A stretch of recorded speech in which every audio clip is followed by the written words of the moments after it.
요즘 어디를 가나 K 드라마, K 푸드, K 팝 이런 것들 때문에 우리 한국 사람들의 코리안들의 이 자긍심, 자부심 이런 것들이 굉장히 많이 이렇게 올라간 것 같아요. 여러분 피부로 좀 느끼십니까? 우리 한국의 위상이 엄청나게 올라갔다는 거 아마 피부로 많이 느끼실 텐데요. 요즘은 이제 그렇기 때문에 밖에 나가가지고 우리 한국말을 함부로 해서는 안 된다고 합니다. 이 여행 같은 데 가가지고 해외로 여행 가가지고 또 우리 한국 사람들이 이웃들한테 관심이 참 많잖아요. 아유, 저 아저씨는 왜 이렇게 코가 커? 이런 얘기하고 또 아유, 저 아줌마 왜 이렇게 뚱뚱해? 누가 진짜 있었던 일인데 누가 그러더래요. 자기가 모르고 옆에 있는 아줌마가 뚱뚱하길래 그 얘기를 했대요. 흑인 아줌마인데 저 아줌마 왜 이렇게 뚱뚱해? 그렇게 얘기를 했더니 그 흑인 아줌마 벌떡 일어나가지고 나 뚱뚱한데 보태준 거 있어요? 그러더래요. 그래가지고 깜짝 놀랐다고 그런 얘기를 합니다. 요즘은 한국에서도 이제 드라마를 만들거나 노래를 만들 때는 이제 내수용, 국내용으로 만들지 않고 글로벌라이즈 된 이 마켓이 세계를 향해서 노래를 만들고 또 드라마 같은 걸 만든다고 그래요. 우리는 모르는 사이에 한국의 위상이 굉장히 많이 올라갔어요. 나도 모르는 사이에 한국의 위상이 올라가니까 자연스럽게 내 위상도 굉장히 많이 올라갔습니다.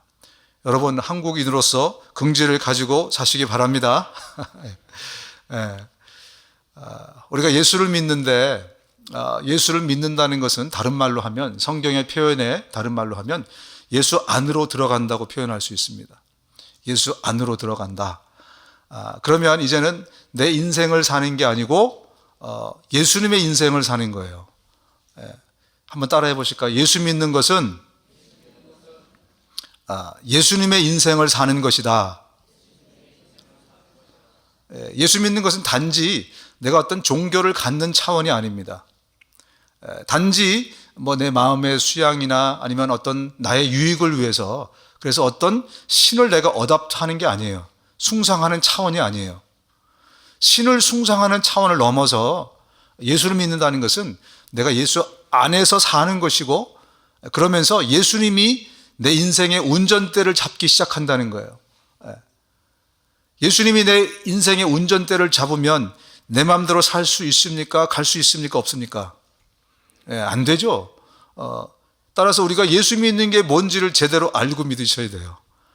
단지 신을 숭상해서 신으로부터 어떤 베네핏을 얻는 게 예수 믿는 게 아니고요. 성경은 그렇게 얘기하고 있지 않아요. 다른 종교하고 다릅니다. 그래서 기독교를 종교의 캐다고리 안에서 그냥 들어갈 뿐이지 종교라고 이야기하지 않습니다. 예수 믿는다는 것은 내가 예수 안으로 들어가서 예수님이 내 인생의 운전대를 잡기 시작했다는 거예요. 그래서 예수가 이끄는 대로 내가 살아가는 거, 예수의 인생을 사는 것이 예수 믿는다. 그게 예수 믿는 것의 또 하나의 정의입니다. 그래서 내 맘대로 못하는 것 빼고는 내 맘대로 해야 되는데 운전대가 예수님한테 있으니까 내 맘대로 못하는 것 빼고는 다 좋은 일만 일어날 것입니다. 아멘. 아니 성경이 그렇게 약속하고 있어요. 지금 내 눈에 당장 보이게 안 좋은 일처럼 보일지 모르지만 예수를 믿으면 예수님이 내 운전대를 잡는 순간 내 맘대로 하고 싶은 거 그거 하나 못하는 거 그거 하나 단점이에요. 그거 빼고는 다 우리 삶의 모든 것이 해피엔딩으로 좋은 일로만 끝나게 되어 있습니다. 그분이 운전대 잡고 책임져 주는 인생이 되기 때문에 그렇습니다. 그래서요, 나는 변한 게 없는 것 같은데 예수님 때문에 내가 달라져 있는 거예요. 나는 변한 게 없는데 한국의 위상이 얼마나 달라졌습니까? 그죠? 여러분 거기 보탠 거 있어요? 한국의 위상이 달라지는데 여러분 우리 보탠 거 별로 없잖아요. 그죠? 그런데 지금 눈 떠보니까 우리의 위상이 너무나 달라져 있어요. 예수 믿는 게 그런 겁니다. 내가 예수 안에 들어가면 예수님이 내 인생의 운전대를 잡기 때문에 내 위상이 달라져 있는 거예요. 예수의 능력으로 사는 것이고요. 그게 나의 정체성이에요. 여러분 지금 얼마를 가졌고 이게 아니고 그게 나의 정체성이 되는 겁니다. 오늘 그 문제를 우리가 한번 본문을 통해서 다뤄보려고 합니다. 어떻게 우리가 달라졌는가 본문으로 들어가 보겠습니다. 먼저 예수를 믿으면요, 오늘 설교 제목을 제가 인생은 직선이 아닌 괄호입니다 이렇게 지었어요. 지난주부터 제가 재미를 좀 붙였습니다. 설교 제목에 중요 단어에 괄호를 한번 집어넣어 보자. 우리 인생은 직선이 아니라 뭘까요? 곡선입니다. 곡선. 예수 믿는다고 늘 직선처럼 갈 줄 알았는데 예수 믿고 보니까 더 곡선인 경우가 많더라. 그래서 우리 첫 번째, 예수를 믿으면 예수님처럼 직선보다는 곡선으로 가는 그런 인생이 됩니다. 이 말씀을 먼저 드리고 싶습니다. 본문에 보면, 본문으로 돌아가겠습니다. 1절 2절인데요 소요가 그침에 바울은 제자들을 불러 권한 후에 작별하고 떠나 마게도냐로 가니라. 그 지방으로 다녀가며 여러 말로 제자들에게 권하고 헬라에 이르러. 지금 이 상황은 지난주에 이어서 이제 에베소에서 사람들이 막 그 극장에 모여가지고, 그죠? 2만 5천 명이 넘는 사람들이 모여서 우리 아데미 신은 위대하다, 위대하다 막 그러면서 외치는 소요, 그 소요를 겪은 다음에 바로 그 후에 이 일이 이루어집니다. 이제 바울이 제자들한테 작별을 하고 일행들과 함께 어디로 갑니까? 마게도니아로 바다 건너서 이제 갑니다. 그리고 오늘 본문을 보면 마게도니아를 그냥 거쳐서 저기 헬라는 여기 고린도를 얘기해요. 고린도로 갔다, 이렇게 아주 짧게 기록이 되어 있어서 마치 바울과 일행들이 잠깐 들렸다가 마게도니아에 잠깐 들렸다 고린도 간 것처럼 그렇게 되어 있죠. 그런데 다른 성경을 이렇게 조합해 보면요, 여기에 최소한 몇 달 동안 있었고, 그리고 여기에서 아주 중요한 일들이 또 벌어지는 것을 우리가 확인을 할 수 있습니다. 왜 바울은 이 마게도냐에 그냥 거쳐간 것이 아니라 몇 달 동안 머물게 되었는가? 그 힌트가 고린도 후서에 나와 있습니다. 고린도 후서 1장 15, 16절인데요. 나는 이것을 확신했기 때문에 먼저 여러분에게 가서 2차례 은혜를 받게 할 계획을 세웠던 것입니다. 여러분이라는 것은 고린도 교회를 얘기하는 겁니다. 다시 말해서 여러분을, 고린도 교회를 먼저 방문하고 마게도니아로 갔다가 마게도니아에서 다시 여러분에게 돌아가서 거기서 여러분의 도움을 받아 유대로 갈 계획이었습니다. 예루살렘으로 갈 계획이었습니다. 이렇게 고린도 후서에 먼저 바울의 계획을 이렇게 써 있습니다. 원래 바울은요, 마게도니아로 갈 계획이 아니었다는 거예요. 원래는 이 에베소에서 직접 고린도로 갈 그런 계획을 그가 가지고 있었습니다. 그런데 가지를 못했습니다. 이 고린도 교회는요, 아마 바울이 개척했던 교회 중에 제 생각에는 가장 바울을 괴롭게 했던 교회가 아닌가 생각이 돼요. 가장 목회하기 힘든 교회, 가장 힘들었던 교회가 고린도 교회가 아니었을까. 고린도 교회는 개척한 후에 1년 반 정도 있다가 그리고 바울이 이제 에베소로 떠나잖아요. 그러고 나서 그때부터 야금야금 고린도 교회에 문제가 생겨나기 시작했습니다. 우리가 고린도 전서를 읽어보면 거기에 있는 문제들이 다 온통 고린도 교회가 겪고 있던 문제였어요. 거기 성적인 문제, 우상 문제, 서로 싸우는 문제, 별의별 문제가 다 있는데 그게 바로 고린도 교회의 현실이었던 것입니다. 이와 같이 고린도 교회는 바울을 굉장히 힘들게 해서 결국 나중에는 바울의 리더십을 인정하지 않을 지경에까지 가요. 그래서 고린도 교회가 나는 누구파, 나는 베드로파 이렇게 나온 거예요. 담임 목사의 권위를 인정하지 않는 거죠. 원래 개척했던 바울의 권위를. 그럴 정도의 신박한 사태로 벌어진 거예요. 그래서 왜 그렇게 되었는가? 나중에 디도라는 제자가 고린도 교회의 형편을 다 살피고 와서 이제 보고를 하는데 들어보니까 거기에 거짓 선지자들이 침투를 했다는 거예요. 그 교회, 요새 신천지 같은 그런 무리들이, 여호와 증인 이런 사람들이 교회 안에 슬쩍 들어온 거예요. 그래서 야금야금 교회를 잠식해 나가기 시작했던 거죠. 그러면서 교회가 점점 타락하기 시작을 했던 것입니다. 그래서요, 바울이 고린도 교회에다 편지를 4번이나 씁니다. 오늘 우리가 갖고 있는 것은 고린도 전서 후서 2권밖에 없지만 고린도에 4번의 편지를 씁니다. 그 중에 2개가 이제 유실이 됐는데 첫 번째 편지를 그래서 에베소에서 썼어요. 그런데 그들이 회개를 하지 않는 거예요. 그래서 2번째 편지를 쓴 게 바로 고린도 전서입니다. 그런데도 회개하지 않는 겁니다. 그래 어떻게 해요? 바울이 편지를 2번이나 썼는데 회개를 안 한다. 직접 고린도를 방문합니다. 에베소에서. 방문했는데 그들이 바울을 받아주지 않습니다. 그래서 할 수 없이 다시 에베소로 돌아와서 거기서 3번째 눈물로 쓴 편지라는 편지를 씁니다. 고린도후서 2장 4절에 보면 나는 몹시 괴로워하며 걱정하는 마음으로 많은 눈물을 흘리면서 여러분에게 그 편지를 썼습니다. 3번째 편지가 있었다는 거예요. 눈물로 쓴, 이름하여 눈물로 쓴 편지. 그리고 나서 바울이 그들의 반응을 기다리고 있었던 거예요. 그리고 에베소에서 여러 소요를 겪은 다음에 그 다음에 아무리 기다려도 디도로부터 소식이 없는 거죠. 그래서 바울이 직접 고린도로 갈 수가 없어서 어디로 간 거냐? 그래서 마게도냐로 먼저 간 거예요. 그래서 지금 바울이 어디에 있는가? 마게도냐로 갔습니다. 그런데 말입니다. 마게도냐에 갈 때 이 에베소에서 나름대로 사역을 성공적으로 하지 않았습니까? 거의 3년 동안의 그 두란노 서원의 사역을 통해서 말씀이 온 그 아시아 지역에 다 복음이 선포가 되고, 그죠? 많은 사람들이 거기서 제자가 만들어지고, 또한 어떤 일이 있었습니까? 정말 하나님의 능력을 직접 체험하는, 자기 손수건을, 앞치마를 가져다가 사람들한테 막 올려놓은 병자가 막 낫고, 이런 엄청난 놀라운 성령의 역사를 그런 기적을 경험했어요. 그렇기 때문에 어쩌면 아주 가벼운 마음으로 마게도냐에 딱 갔는데, 오늘 본문에는 그런 일이 안 나오지만 나중에 바울이 그때 상황을 이렇게 묘사를 합니다. 이것도 고린도 후서 7장에 나오는데요.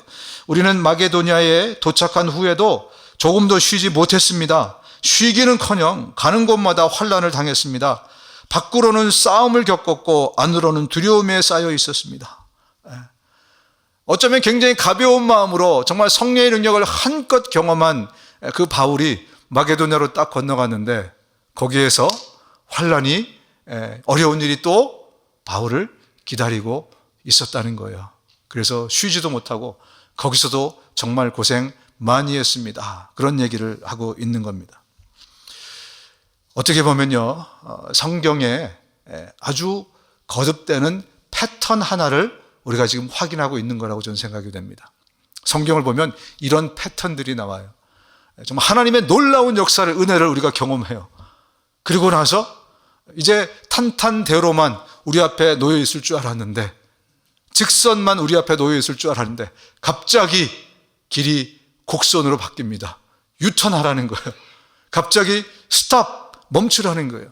이런 일들이 우리뿐만이 아니라 성경의 인물들의 삶의 아주 패턴처럼 계속해서 나타나는 것을 우리가 확인할 수 있는 겁니다. 미리 우리가 우리의 삶을 어떻게 살아야 되는지 아는 것이 지혜이지 않겠습니까? 특히 지난주에 잠깐 언급했지만 엘리야 같은 경우 어떻습니까? 아마 자기의 이 선지자의 커리어 중에서 가장 힘들었던 사역이 갈멜산 전투였을 겁니다. 갈멜산에서 아합과 이세벨의 850명이나 되는 그 거짓 선지자들과 일대 결투를 벌인 거죠. 1대 850 결투를 벌이면서 누가 과연 저 하늘에서부터, 저 마른 하늘에서부터 불을 내려서 이 제단에 불을 피울 것인가, 그걸 가지고 대결을 한 거예요. 진짜 하나님이, 니들이 믿는 하나님이 하나님이라면, 우상들이 하나님이라면 우상들이 불을 던질 거고, 내가 믿는 여호와 하나님이 하나님이라면 하나님이 불을 던져줄 거다. 엄청난 싸움이죠. 그래서 850대 1로 싸워서 하나님의 능력으로 이 엘리야가 이겼습니다. 엄청난 그런 하나님의 능력을 경험한 거죠. 막 불이 떨어지고, 그리고 그것뿐만이 아닙니다. 그 다음에 그동안 비가 오지 않았었는데 그 일을 통해서 비가 막 오게 합니다. 하나님의 살아계심을 증명해 보이는 놀라운 역사를 이 엘리야가 한 겁니다. 그런 다음에 이세벨이 딱 한 장의 협박 편지를 보냅니다. 근데 그 편지를 읽고 완전히 엘리야의 마음이 무너져 내린 거예요. 금방까지 하나님의 엄청난 능력을 경험한 엘리야가 바로 거기서 꼬꾸라져서 어떤 일이 벌어집니까? 그가 이제 저 로뎀나무 밑에 가서 열왕기상 19장에 보면 한 로뎀나무 아래에 앉아서 죽기를 구하여 가로되 여호와여 넉넉하오니 지금 내 생명을 취하옵소서.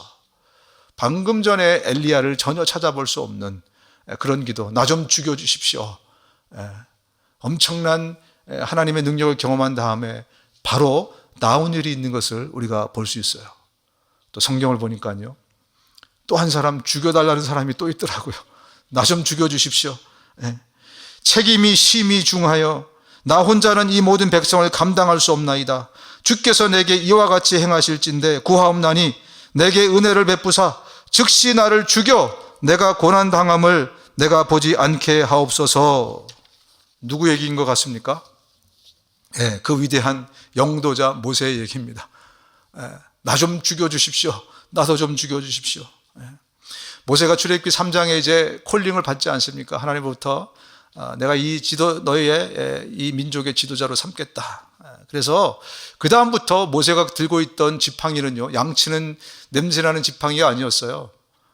하나님의 지팡이가 됩니다. 이 지팡이를 통해서 엄청난 이적들을 일으키잖아요. 그죠? 10가지 재앙을 오게 하죠. 나중에 홍해를 가릅니다. 하나님의 지팡이가 된 거예요. 모세는 곧 거의 하나님의 그 능력을 완전히 그가 다 행했기 때문에 하나님처럼 떠받들어지는 엄청난 능력의 사람이었습니다. 승승장구한 거죠. 그리고 마지막에 또 이 광야에서 그 마른 하늘에서 음식이 떨어지는, 만나가 떨어지는 놀라운 기적까지 모세는 경험하게 됩니다. 그러고 났는데 그 백성들이 만나를 먹은 다음에 어떻게 요구를 하냐면 우리에게 고기를 주십시오. 고기 달라는 그것 때문에 모세가 너무너무 낙담하고 좌절하게 돼요. 그 능력을 경험했던 모세가 완전히 꼬꾸라져서 아까 같은 그런 고백을 고기 달라고 한 다음에 바로 한 고백이 바로 아까 우리가 읽은 그 내용입니다. 나 좀 죽여주십시오. 도저히 내가 이 사람들을 배기라도 했습니까? 이 사람을 낳기라도 했습니까? 하나님, 나 좀 죽여주십시오. 그 구절이 그 바로 앞에 있습니다. 완전히 하나님의 능력을 경험한 다음에 또 정말 바닥으로 내려가는 그 패턴을 우리가 성경을 통해서도 확인할 수가 있습니다. 하나님의 능력을 경험한 적이 없으면 모를까? 한번 하나님의 능력을 경험하면 멈추는 것이 쉽지 않습니다. 돌아가는 것이 쉽지 않아요. 그죠? 한 번도 하나님의 능력을 경험해 본 사람은 상관없어요. 그런데 내가 하나님의 능력을 직접 경험해 본 사람한테 갑자기 멈추라고 하면, 갑자기 하나님이 돌아가라 그러면 이해를 못하는 거예요. 하나님, 내가 어제까지도 하나님의 능력으로 산 사람 아닙니까? 그런데 돌아가라고요? 멈추라고요? 그런데 성경에는요, 하나님께서 많은 하나님의 사람들을 멈추게 하십니다. 유턴을 하라고 하십니다. 그것을 우리가 알아야 된다는 거예요. 그 얘기는 뭐냐면 내 삶에 있어서도 똑같이 적용이 된다는 거예요. 나는 분명히 기도 응답을 받았어요. 나는 분명히 하나님의 살아계심을 체험했어요. 능력을 체험했어요. 근데 어떤 일을 내가 마주했는데 하나님이 역사해 주지 않는 듯한 그런 태도를 보이세요. 멈추라는 거예요. 또 하나님이 유턴하라는 거예요. 돌아가라는 거예요. 나는 직선인 줄 알았는데, 예수 믿으면 내 삶에는 고속도로만 놓일 줄 알았는데, 그것도 하나님이 때로 나에게 유턴을 요구하십니다. 스톱 사인을 보여주시면서 멈추라고 하십니다. 그런데요, 그렇다고 해서 하나님이 내 인생에서 역사하는 것이 멈추는 것은 아닙니다. 나보고 멈추라고 하고 돌아가게 하시지만 거기에는 하나님의 이유가 반드시 있어요. 근데 어떻게 보면 우리가 힘든 것은 하나님이 멈추라 그랬을 때 멈추는 것도 힘든 거지만 더 힘든 것은 하나님이 그때 이유를 설명해 주지 않기 때문에 더 힘든 것이 아닌가 저는 생각합니다. 웬만한 그런 주님의 명령이라면 고통이 있을지라도 우리는 돌아가기도 하고 멈추기도 해요. 그런데 정말 우리를 힘들게 하는 것은 왜 멈춰야 되죠? 왜 돌아가야 되죠? 그렇게 물었을 때 하나님이 이유를 설명해 주지 않으세요. 누가 그랬죠? 오늘 이따 우리가 1시 반에 다룰 욥의 인생이 그랬습니다. 재산을 다 가져갔어요. 자식들 다 죽었어요. 와이프까지 도망갔어요. 그 다음에 그것도 모자라서 내 몸에 가려움증에 이게 온 거예요. 아픈 것도 힘든데요. 제가 한번 지난번에 그 포이즌 아이비를 잘못 만졌다가 하이킹 가가지고 2주 동안 고생했는데 미치겠더라고요. 정말 힘든 그런 겁니다. 욥은 그래서 기왓장으로 자기 몸을 긁을 정도의 그런 상태. 그러나 욥은 하나님을 부정하지 않았어요. 하나님을 부정하지 않았어요. 주신 이도 하나님이, 가져가신 이도 하나님이다. 끝까지 부정하지 않았어요. 근데 욥이 잠깐 흔들립니다. 언제 흔들리냐면 친구들이 막 와가지고 막 얘기해요. 네가 죄졌기 때문에 회개하면 된다. 회개하면 된다. 욥이 그래요. 하나님, 나 죄진 거 없지 않습니까? 하나님, 내가 왜 이 고통을 당해야 되죠? 물어봅니다. 그랬더니 하나님이 대답을 안 하세요. 그래서 욥이 흔들린 거예요. 잠깐 욥이 흔들리는 장면이 나오거든요. 이처럼 우리의 삶에서 구부러지고 돌아가고 때로 하나님이 직선을 곡선으로 만들고 하셨을 때 그것은 견딜 수 있지만 하나님이 우리에게 대답을 해 주시지 않으면 그러면 우리는 굉장히 힘든 그런 기간을 지내게 되어 있습니다. 그런데 여러분, 그 기간에도 하나님은 내 인생의 운전대를 잡고 계신다는 거예요. 하나님은 여전히 하나님의 일을 진행하고 계신다는 거예요. 그래서 우리에게 필요한 것은 아마 하박국의 고백이 아닌가 생각이 돼요. 외양간에 송아지가 없어도 포도나무에 열매가 없어도 나는 여호와로 말미암아 기뻐하리라. 아멘. 주님을 끝까지 신뢰하는 거죠. 직선이 곡선으로 바뀌어도 하나님이 떠나신 것이 아니고 여전히 똑같이 내 인생에서 일하고 계신 하나님, 능력을 베푸신 하나님, 그 하나님이라는 것을 우리가 끝까지 신뢰해야 된다는 것입니다. 한번 확인해 볼까요? 지금 이 바울 같은 경우도 에베소에서는 정말 직선이었잖아요. 그죠? 그런데 하나님이 마게도니아에 들어가자마자 곡선으로 하나님이 바꾸십니다. 그 이유를 바울은 그 당시에는 알지 못했어요. 그러나 거기에 하나님의 이유가 있었습니다.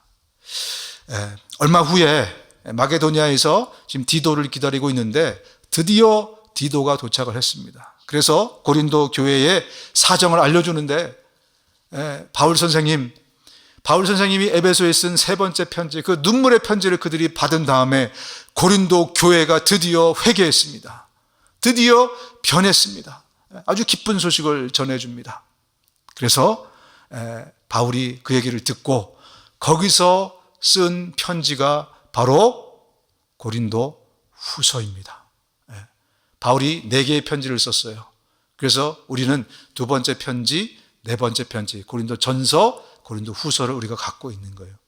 거기에서 아주 중요한, 특별히 이단 무리들이 그 고린도 교회를 어렵게 했기 때문에 이제 그것에 대한 내용들을 고린도 후서에 담고 있습니다. 오늘 저와 여러분들이 반드시 참고해야 될 너무나 중요한 책, 고린도 후서가 바로 바울의 멈춤의 시간을 통해서, 돌아가는 시간을 통해서 거기서 쓰여지게 된 것입니다. 이제 바울이 너무 기쁜 마음으로 고린도 후서를 쓴 다음에 이제 고린도로 이제 내려갑니다. 내려가는데 가서 보니까 왜 정말 그들이 무너지게 되었는지에 대해서 확인할 수 있는 그런 시간이 있었습니다. 이단들이 들어와 가지고 거기서부터 야금야금 고린도 교회를 무너뜨리기 시작했던 거예요. 그래서 바울이 거기에 3개월을 머물게 됩니다. 거기 석 달 동안 있다가 배 타고 수리아로 가고자 할 때 그때 유대인들이 자기를 해하려고 함으로 공모함으로 마게도냐를 거쳐서 돌아가기로 작정하니라. 가서 확인하고 또 헌금을 걷어가지고 바로 가면 되는데 거기에서 3개월의 시간을 거기에 먼저 머물게 됩니다. 그 3개월 동안 무엇을 했을까요? 이 사도행전에 안 나오지만 다른 성경을 참고하면 바로 거기에서 복음의 정수라고 알려진 로마서가 기록이 됩니다. 바울이 이 고린도에 와보니까 정말 이 문제는 너무나 심각한 문제였던 거죠. 이 고린도뿐만이 아니라 다른 그 교회들에게도, 여기저기 세워놓은 그 교회들에게도 틀림없이 이 문제를 경험하게 될 텐데, 알고 보니 그들에게는 율법과 복음에 대한 제대로 된 공부를 못한 거예요. 율법과 복음에 대한 제대로 된 인식이 없었던 겁니다. 그래서 율법과 복음을 확실하게 설명해 주는 로마서라는, 하나님의 은혜가 무엇인지를 분명하게 설명해 주는 로마서라는 다이아 반지의 다이아 같은 복음의 정수라는 그 로마서가 바로 이 3개월의 돌아가는 시간, 멈춤의 시간을 통해서 또한 탄생을 했던 것입니다. 또 한 가지 보면, 이제 바울이 여기서 로마서를 다 기록한 다음에, 그 다음에 이제 헌금을 걷어가지고 예루살렘으로 가려고 했어요. 바로 배 타고. 배 타면 또 드로아에 들렸다가 바로 이렇게 가면 돼요. 근데 제가 조금 아까 읽어드렸지만, 유대인들이 자기를 해하려고 공모함으로 마게도냐를 거쳐서 돌아가기로 작정하니라. 무슨 얘기예요? 배를 안 타고 다시 북쪽으로 올라가서, 한참을 올라가서 얼마나 가야 되냐면, 찾아보니까 600km예요. 370마일을 다시 올라가야 되는 거예요. 여러분, 여론처럼 믿음이 좋은 사람들이라면 이 계획, 유대인들이 이제 바울을 죽일 것이다, 배를 타면 배에서 떨어뜨려 죽이려고 했겠죠. 그죠? 그 첩보를 들은 거예요. 여러분처럼 믿음 좋은 분들이라면 어떻게 하시겠어요? 그까이 거 뭐 그죠? 하나님이 살아계신데, 하나님의 능력이 지금 나와 함께 있는데 그까이 거 뭐 그러고 타셨을 텐데, 바울은 어떻게 합니까? 배를 타지 않았어요. 당시의 평균 수명이 40살이었다고 알려져 있습니다. 제가 이제 50이 조금 넘었는데, 50이 조금 넘으면 거의 요즘에 70세 정도였다 그래요. 바울이 지금 거의 제 나이 또래입니다. 따라서 거의 70세 정도의 고령의 신체 조건을 갖고 있는데, 배를 타면 금방 갔을 텐데 어떻게 했다고요? 거의 400마일이나 되는 그 길을 다시 걸어서 마게도냐로 올라갑니다. 왜 이렇게 돌아가야만 했는가? 거기에도 이유가 있더라고요. 거기에도 이유가 있습니다. 본문에 그 이유가 나와 있습니다. 20장 4절 5절입니다. 함께 읽어볼까요? 시작. 아시아까지 함께 가는 자는 베레아 사람 부로의 아들 소바도와 데살로니가 사람 아리스타고와 세군도와 더베 사람 가이오와 및 디모데와 아시아 사람 두기고와 드로비모라. 그들은 먼저 가서 드로아에서 우리를 기다리더라. 여기를 잘 보시면 우리가 모르는 사람의 이름들이 쭉쭉 나와 있지만, 제일 중요한 게 뭐냐면 맨 끝 구절에 우리를 기다리더라 라는 바로 그 대목입니다. 화자가 바뀌었어요. 성경을 유심히 읽으면 화자가 바뀐 것이 발견이 됩니다. 지금 그 전에는 그들이라고 계속 나왔어요. 그런데 지금은 우리들이라고 말하는 사람이 바뀌었어요. 사도행전을 누가 썼다고요? 누가 썼다고요? 누가가 썼죠. 그죠? 사도행전은 누가가 썼습니다. 아재 개그인데 못 알아들으시네. 누가가 사도행전을 썼습니다. 누가가 바로 전까지만 해도 찾아보시면 그렇게 기록이 되어 있는데, 지금부터는 우리라는 표현을 씁니다. 그 얘기는 뭡니까? 이제 누가가 선교팀의 조인을 했다는 얘기예요. 누가가 지금 언제 떨어졌어요? 바울하고. 지난번에 2차 선교 때 드로아에서 누가를 처음 만나잖아요. 그죠? 그래서 빌립보 교회를 갔습니다. 처음으로 이제 유럽 대륙으로 진출한 거잖아요. 그죠? 그리고 거기서 빌립보 교회를 개척한 다음에, 루디아와 함께 개척한 다음에 누가는 거기에 남아 있었던 거예요. 그리고 지금 6년 만에 다시 조인을 하게 됩니다. 그러면서 앞으로 누가는요, 그동안 그가 경험하지 못했던 것은 바울로부터 듣고, 바울로부터 모든 인포메이션을 가지고 사도행전의 부분들을 기록했는데, 이때부터 20장부터 28장까지는 어떻게 합니까? 그가 직접 경험하고 직접 보고 들으면서 사도행전이 나중에 완성이 되는 거예요.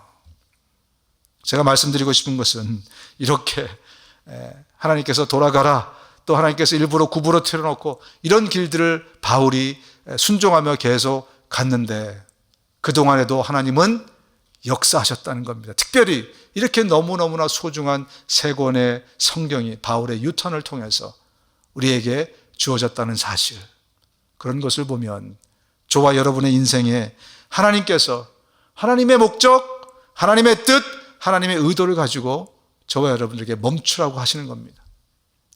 돌아가라고 하는 것입니다.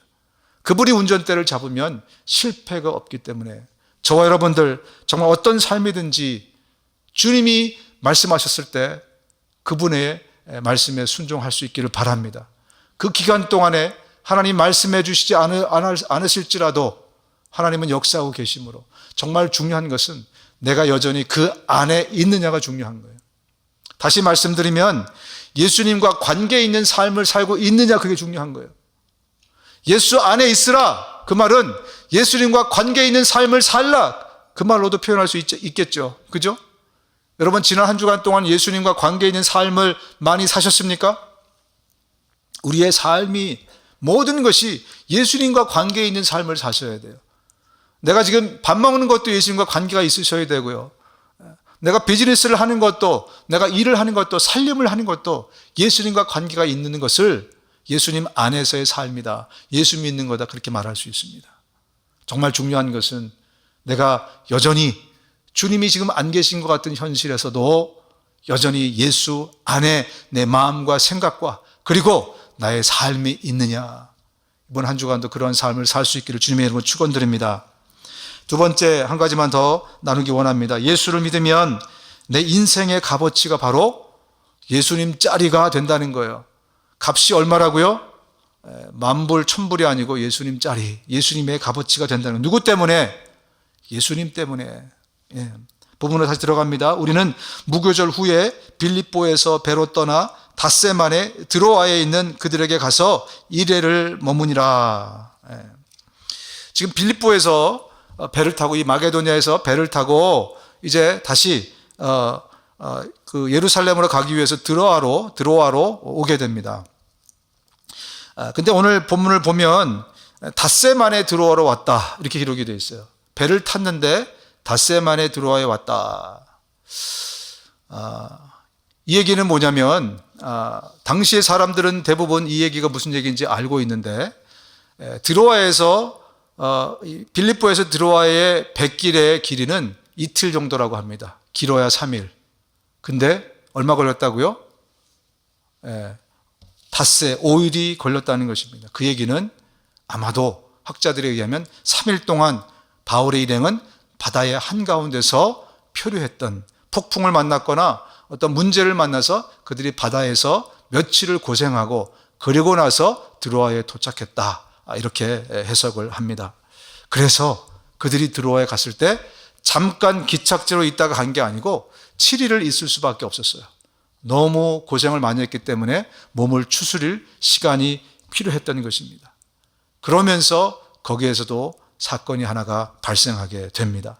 자, 7절 8절을 보면 그 주간의 첫날에 우리가 떡을 때려 하여 모였더니 바울이 이튿날 떠나고자 하여 그들에게 강론할새 말을 밤중까지 계속하며 우리가 모인 윗다락에 등불을 많이 켰는데, 무슨 얘기냐면 이제 7일을 보냈어요. 마지막 7일째가 언제냐면 주간 첫날이래요. 그 얘기는 썬데이, 주일, 일요일이라는 얘기입니다.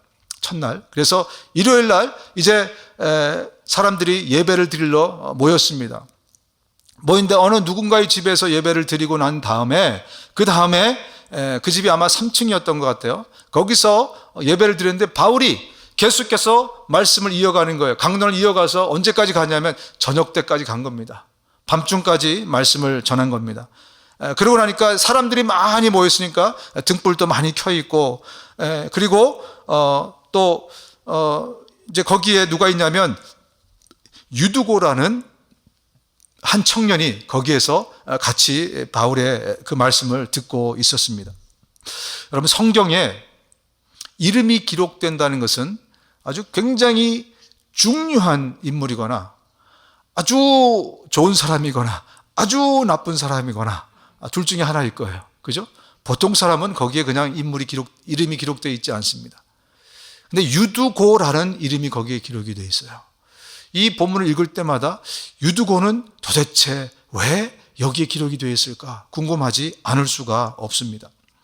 유두고라 하는 청년이 창에 걸터 앉았다가 깊이 졸더니 바울이 강론하기를 더 오래 하매 졸음을 이기지 못하여 3층 누에서 떨어지거늘 일으켜 보니 죽었는지라. 바울이 내려가서 그 위에 엎드려 그 몸을 안고 말하되 떠들지 말라, 생명이 저에게 있다 하고.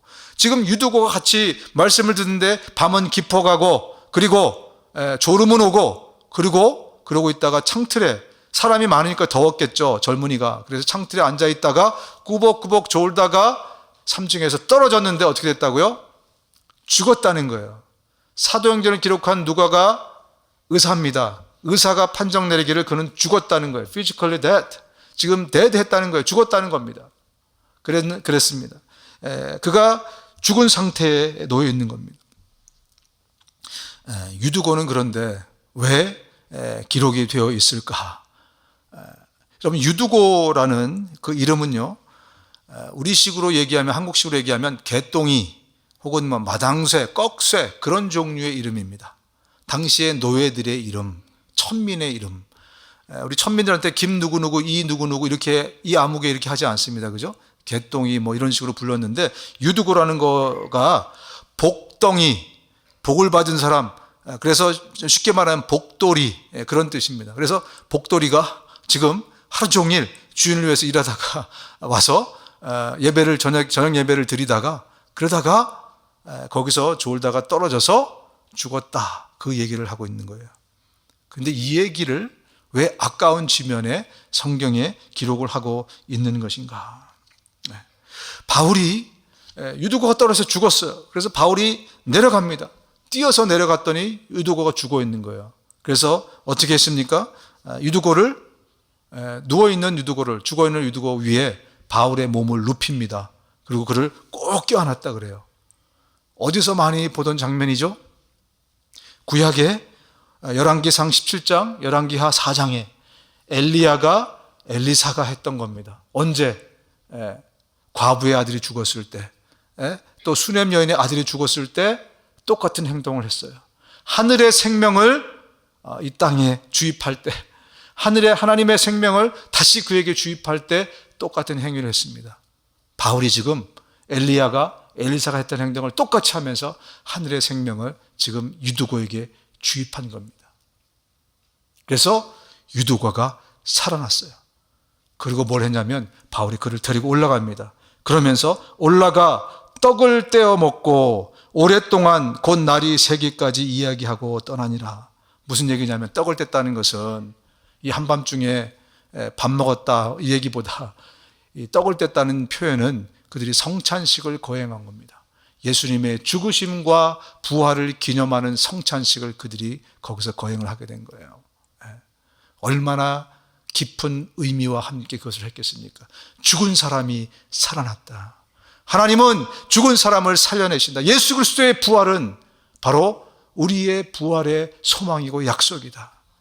그 살아있는 메시지를 그들이 붙들고 유두고를 보면서, 유두고를 경험하면서 같이 이 일을 해서 그 감동을 언제까지? 밤을 샜다고 합니다.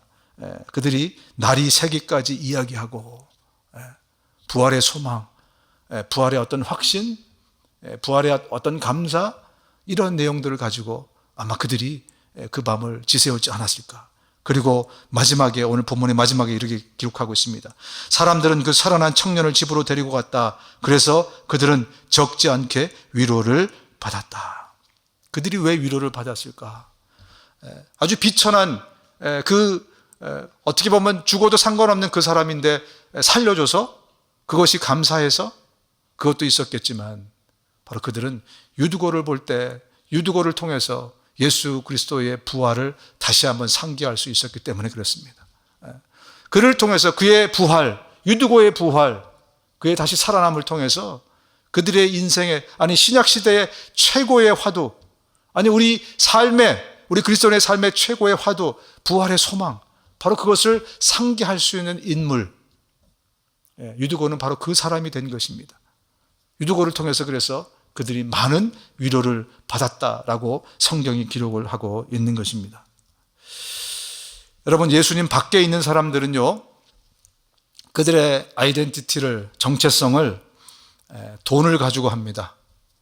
얼마나 많이 갖고 있느냐, 얼마나 많이 소유하고 있느냐, 소유가 한 사람을 평가하는 그런 어떤 기준이 되어버렸어요. 얼마나 배웠느냐, 어느 학교를 나왔느냐, 학력, 또 심지어 얼마나 이쁘냐, 얼마나 잘생겼냐, 이것이 한 사람의 어떤 정체성, 저 사람은 멋있는 사람이야.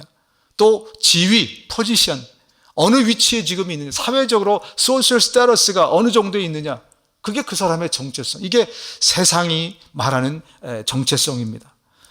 그래서 세상은요, 수직 상승, 직선, 이런 것을 좋아합니다. 만약에 하강 곡선이라든지 멈추라든지 돌아간다든지 이런 것은 실패로 규정합니다. 그래서 은퇴하면 힘든 거예요. 세상 사람들이 은퇴하면 갖고 있던 걸 다 내려놔야 되죠.